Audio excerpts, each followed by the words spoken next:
Yemen में फैलती खौफनाक लड़ाई, दुनिया की मईशत खतरे में, सनसनीखेज इंकशाफात। क्या वाकई मशरिक़ वस्ता में एक ऐसा नया तूफान उठने वाला है जो आलमी नक्शा बदल कर रख देगा? आखिर क्यों चंद दिनों के अंदर यमन की जंग अचानक इस कदर खौफनाक हो गई कि दुनिया हिल के रह गई? असल हकीकत क्या है? सना एयरपोर्ट के रनवे पर होने वाले इस एक बम धमाके के पीछे छुपी असल कहानी क्या थी? वो फैसला जिसने बरस हबरस से जारी गैर एलानिया जंगबंदी को एक ही झटके में उड़ा के रख दिया। आखिर उसका असल मास्टरमाइंड कौन है? आज की वीडियो में ऐसे इंकशाफात होने वाले हैं कि आप हिल के रह जाएंगे। दुनिया समझ रही थी कि यमन में खामोशी है, अमन है, लेकिन पर्दे के पीछे क्या लावा पक रहा था, किसी को अंदाजा ही नहीं था। इस कशीदगी से कौन फायदा उठाना चाहता है और ये किसका खेल है?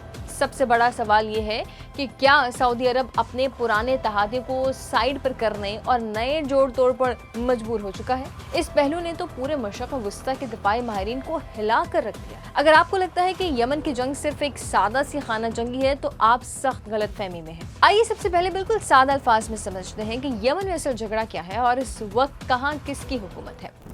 यमन इस वक्त 3 बड़े टुकड़ों और ताकतों में बटा हुआ है। एक तरफ हौज़ी हैं जिनका शुमाल में वाक़ दारुल हुकूमत सना समेत अहम इलाकों पर कंट्रोल है। बैनुल अक़वामी बरादरी उन्हें बाकायदा हुकूमत तस्लीम नहीं करती, लेकिन हकीकत यह है कि वो वहाँ की अमली ताकत हैं। दूसरी तरफ सदारती क़यादत काउंसिल यानी PLC है, जिसे दुनिया यमन की वाहिद कानूनी हुकूमत मानती है, लेकिन उसके पास ज़मीन और ताकत और कंट्रोल की शदीद कमी है। और तीसरी तरफ है जुनूबी इंतकाली काउंसिल यानी STC, जिसे इमारात की हिमायत हासिल है, जो जुनूब में अपना अलग मुल्क बनाना चाहते हैं और उनके पास भी मजबूत अस्करी ताकत मौजूद है। यहाँ एक अहम और बड़ा सवाल ये है, अगर हौज़ियों के पास कोई कानूनी सफारती हैसियत नहीं तो फिर वो इतने साल से इतनी बड़ी ताकतों के सामने कैसे डटे हुए हैं? यमन की असल कहानी का सबसे बड़ा मोड़ तो तब आया जब सना के एयरपोर्ट पर एक पुरस्कार तैयारा लैंड करने वाला था, लेकिन अचानक से यमन की तस्लीम शुदा हुकूमत हरकत में आई और इसकी अफवाज ने सना एयरपोर्ट के रनवे पर फ़िज़ाई हमला कर दिया। आखिर इस तैयारे की लैंडिंग से ऐसा क्या खतरा था कि सालों से जारी जंगबंदी को तोड़ना पड़ा? इस हमले के पीछे छुपी कहानी ये है कि तेहरान से एक ईरानी तैयारा हौज़ी वफ़द को लेकर आ रहा था, जिसमें पासदारान इनकलाब के आला अफसरान, जदीद हथियार और नक़द रकम मौजूद थी, जिसकी इत्तला यमन की सऊदी हिमायत याफ्ता हुकूमत को मिल गई और इसीलिए हुकूमत ने तैयारे को उतरने से रोकने के लिए सीधा रनवे पर ही बमबारी कर दी। इस हमले के बाद हौज़ियों ने ऐलान जंग कर दिया। नाकाबंदी का जवाब नाकाबंदी से दिया जाएगा।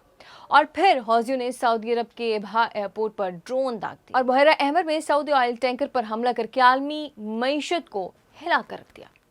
ये सामने का मंजर है। हकीकत इससे कहीं ज्यादा हैरान कुन है।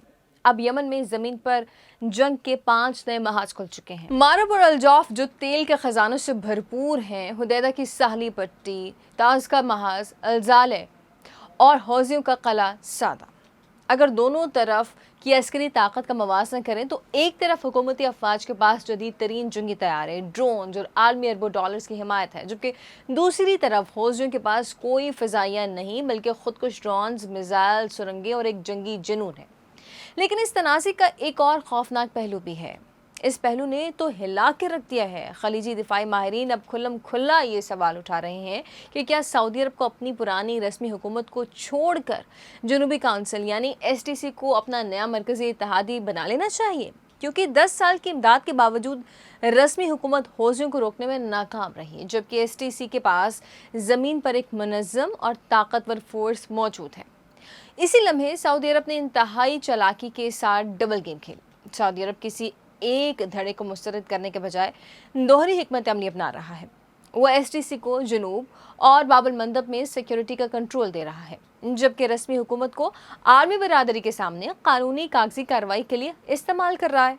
हकीकत ये है कि सऊदी अरब अपने इत्तेहादी बदल नहीं रहा, बल्कि शतरंज के मोहरों की तरह उनका किरदार बदल रहा है। लेकिन सबसे अहम नुकता यह है कि हथियारों और ड्रोन हमलों से जंगी महाज तो जीता जा सकता है, लेकिन जब तक यमन को एक मजबूत और कानूनी, सियासी और मुआशी निज़ाम नहीं मिलता, ये खत्ता कभी अमन नहीं देख सकेगा।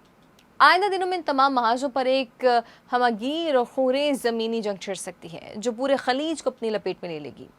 अब आखिर में एक ऐसा सवाल जिस पर आपको सोचना पड़ेगा, کیا عالمی طاقتیں اور خلیجی ممالک واقعی یمن میں ہم چاہتے ہیں یا یمن کو صرف اپنے ہتھیار بیچنے کی نرسری اور اثر و رسوخ کے کھیل کے لیے استعمال کیا جا رہا ہے؟ اپنی رائے کمنٹ میں ضرور بتائیں۔ اگر آپ کو یہ تفصیلی اور سنسنی خیز رپورٹ پسند آئی تو ویڈیو کو لائک اور شیئر ضرور کریں، اور ایسی ہی دلچسپ ویڈیوز کے لیے ہمارے چینل کو سبسکرائب کر کے بیل کا آئیکن ضرور دبائیں۔